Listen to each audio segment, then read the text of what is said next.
Hello everyone and welcome back to 3D Toolkit. I'm Dan and today we're taking a second look at the Sword of Sinew and Steel from Magic the Gathering. In the first episode, we looked at all 14 individual pieces and the wooden dowels, one in each blade and one in the handle, and assembled them for the most part.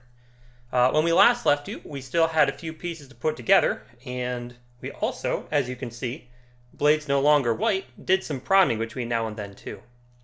Now, you might be thinking to yourself, now hold on Dan, those pieces can't possibly fit together perfectly, right? Your 3D printer can't be that good. And you're right, yeah, they actually took a little bit of work. Let's get a closer look on that one, shall we?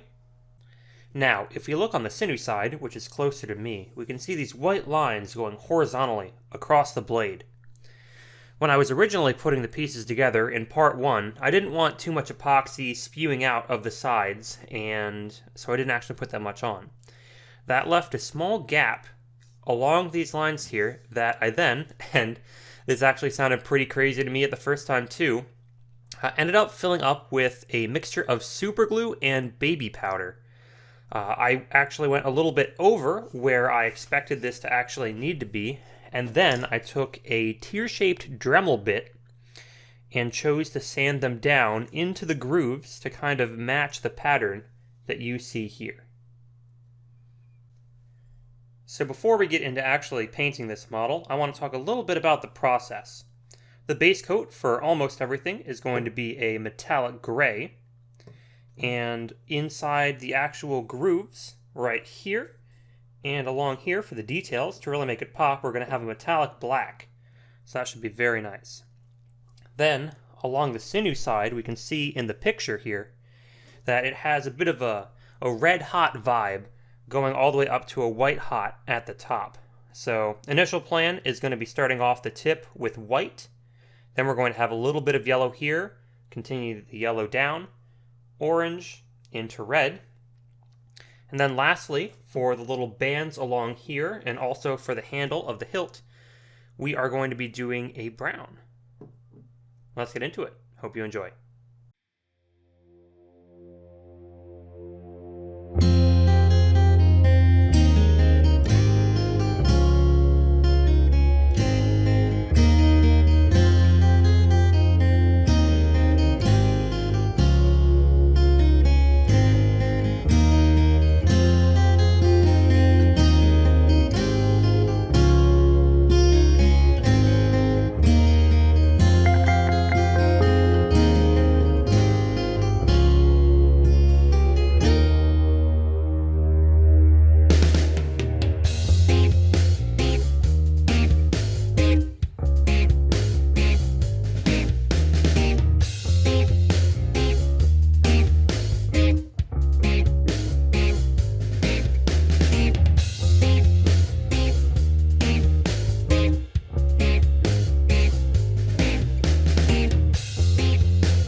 And with that, our sword is now complete. For those of you that are wondering, this took about a month to complete. I got a bunch of projects that I have on a list right now, but if you have anything that you would like to see in the somewhat near future, feel free to leave me a comment down below, and I'd be more than happy to talk to you guys and see what we can do. Thanks for watching. I'll see you next time.